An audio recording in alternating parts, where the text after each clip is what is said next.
आज हम आपको भगवान विष्णु द्वारा किए गए उन 8 छलों के बारे में बताने जा रहे हैं जिनका जिक्र आज भी ग्रंथों में है। धर्म ग्रंथों और शास्त्रों में इस बात का उल्लेख मिलता है कि भगवान विष्णु ने अनेकों बार सृष्टि की रक्षा के लिए भिन्न भिन्न अवतार लिए हैं। भगवान विष्णु को न सिर्फ उनकी लीलाओं के लिए बल्कि उनके छलों के लिए भी जाना जाता है। भगवान विष्णु द्वारा किए गए ऐसे 8 छल हैं जो आज भी धर्म ग्रंथों में अंकित है और इन छलों को करने के पीछे की कथा बेहद रहस्यमय और रोचक है। आइए जानते हैं उन छलों की कहानियों के बारे में। नारद जी को बनाया बंदर। भगवान विष्णु ने एक बार नारद जी को बंदर बनाया था। इसके पीछे का कारण यह था कि नारद जी को इस बात का घमंड हो गया था कि वह सांसारिक मोह माया से ऊपर उठ चुके हैं और उनका यही घमंड तोड़ने के लिए श्री हरि विष्णु ने उन्हें वानर का रूप दे दिया। नारद जी ने भगवान विष्णु से ही उनके जैसा सुंदर स्वरूप मांगते हुए हरि रूप की इच्छा जताई थी। हरि के 2 अर्थ होते हैं, विष्णु और वानर। श्री हरि नारायण ने छल कर नारद जी को बंदर का मुख दे दिया। इसके बदले नारद जी ने उन्हें पत्नी वियोग का श्राप दिया, जिसके कारण भगवान विष्णु राम रूप में अवतरित हुए। भगवान शिव के बचाए प्राण। एक बार भस्मासुर नाम के एक राक्षस ने भगवान शिव की तपस्या कर उन्हें प्रसन्न कर लिया और वरदान में यह मांगा कि वह जिसके भी सिर पर हाथ रखे वह भस्म हो जाए। भगवान शिव ने भस्मासुर को वरदान दे दिया। भस्मासुर ने भगवान शिव के शीश पर हाथ रख उन्हें ही भस्म करने की कोशिश की, लेकिन शिव जी वहां से विलुप्त हो गए और भगवान विष्णु के पास सहायता के लिए पहुंचे। तब भगवान विष्णु ने सुंदर कन्या का रूप धर भस्मासुर को नृत्य के लिए प्रेरित किया और नृत्य मुद्रा के नाम पर उसके हाथ उसके ही शीश पर रखवा दिया, जिससे वह खुद ही भस्म हो गया। देवी वृंदा को छला। भगवान शिव का ही अंश जालंधर की पत्नी थी देवी वृंदा। जालंधर के भय से सृष्टि कांप उठी थी। जालंधर को हरा पाना मुश्किल था क्योंकि देवी वृंदा विष्णु भक्त थी और पवित्रता के साथ साथ सतीत्व में भी उत्तम थी। हर बार जालंधर के वध में उनकी शुद्ध और कठोर विष्णु भक्ति आड़े आ जाती थी।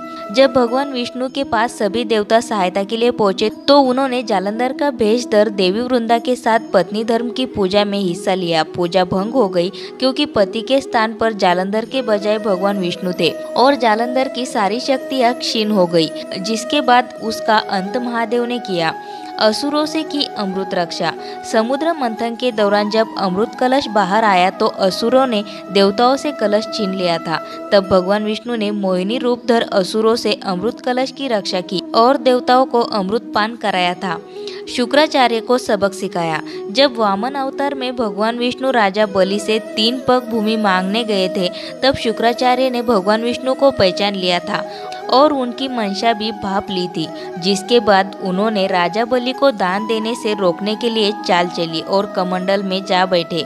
राजा बलि जब जल अर्पित कर दान देने लगे तो कमंडल से जल बाहर नहीं आ पाया। भगवान विष्णु समझ गए कि कमंडल में शुक्राचार्य बैठे हुए हैं और वह जल को बाहर नहीं आने दे रहे हैं। तब श्री हरि विष्णु ने एक तिनके से उनकी एक आंख फोड़ दी थी, जिसके बाद वह कमंडल से बाहर आ गए थे। राजा बलि से छीना राजपाट। राजा बलि एक असुर थे, लेकिन उनकी यह विशेषता थी कि वह दानी, सत्यवादी और धर्मपरायण थे। असुर होने के बाद भी वह विष्णु भक्त थे। धर्मपरायणता के साथ ही उन्होंने तीनों लोकों पर अपना आधिपत्य जमाया था, मगर देवताओं को अपना शासन वापस चाहिए था, जिसके लिए उन्होंने भगवान विष्णु की स्तुति कर उन्हें अपना राजपाट वापस मांगा। तब भगवान विष्णु ने वामन रूप धर बलि से 3 पग भूमि मांगी और उन 3 पगों में पूरा ब्रह्मांड नाप दिया। महादेव से छीना बद्रीधाम। भगवान विष्णु को तपस्या के लिए एक स्थान की आवश्यकता थी। भगवान विष्णु को बद्रीधाम याद आया। जब भगवान विष्णु वहां पहुंचे तब भगवान शिव और माता पार्वती पहले से ही वहां मौजूद थे। महादेव और आदिशक्ति को कुटिया से बाहर बुलाने के लिए भगवान विष्णु ने एक बालक का रूप लिया। भगवान विष्णु कुटिया के बाहर रोने लगे। बच्चे की रोने की आवाज सुन माता पार्वती बाहर आई और उस बच्चे को अंदर सुलाकर महादेव के साथ नदी के किनारे चली गई। जब लौटी तो विष्णु जी तपस्या कर रहे थे, जिसके बाद भगवान शिव और माता पार्वती ने बद्रीधाम छोड़कर केदारधाम में निवास किया। मधु कैटभ का किया संहार। मधु और कैटभ नाम के 2 दैत्य थे जिन्होंने ब्रह्मदेव को मारने का षड्यंत्र रचा था। ब्रह्मदेव अपनी रक्षा के लिए भगवान विष्णु के पास पहुंचे। ब्रह्मदेव ने उन्हें सारा वृत्तांत बताया और दोनों राक्षसों के वध की बात कही। समस्या ये थी कि दोनों दानवों को इच्छा मृत्यु का वरदान था। लिहाजा भगवान विष्णु ने छल का सहारा लिया और उन दोनों को सम्मोहित कर भगवान विष्णु के हाथों मरना स्वीकार होने की बात को मनवा लिया, जिसके बाद दोनों दैत्यों के तथास्तु बोलते ही भगवान विष्णु ने उनका शीश अपने सुदर्शन चक्र से काट दिया। तो ये थे भगवान विष्णु के वो 8 छल। दोस्तों, वीडियो अच्छी लगी हो तो वीडियो को लाइक ज़रूर करें और इसी तरह की वीडियो के लिए हमारे चैनल को सब्सक्राइब करके बेल आइकन को ज़रूर प्रेस करें।